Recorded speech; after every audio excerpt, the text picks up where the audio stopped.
Kaj se dogaja z blaženjem podnebnih sprememb in energetiko v Sloveniji?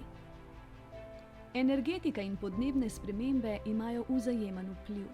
Spreminjajoče se podnebje zahteva prilagoditve v energetiki, saj se sezonske in letne potrebe po ogrevanju ter hlajenju spreminjajo.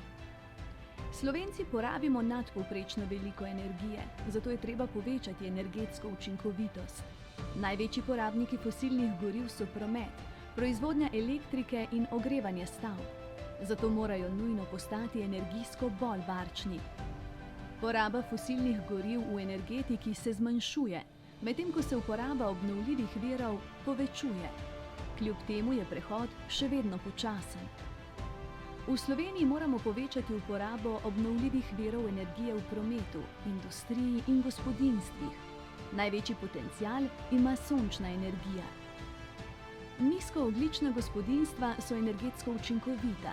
Ustrezna energetska sanacija, kot so toplotne črpalke in sončne elektrarne, lahko tudi skupinske, ter vgradnja ogljično nevtralnega materiala, lesa, lahko pomembno prispeva k podnebni nevtralnosti.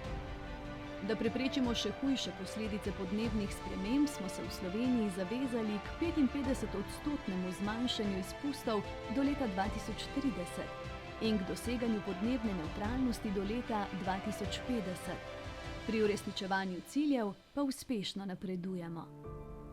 Tvoje odločitve res spreminjajo svet.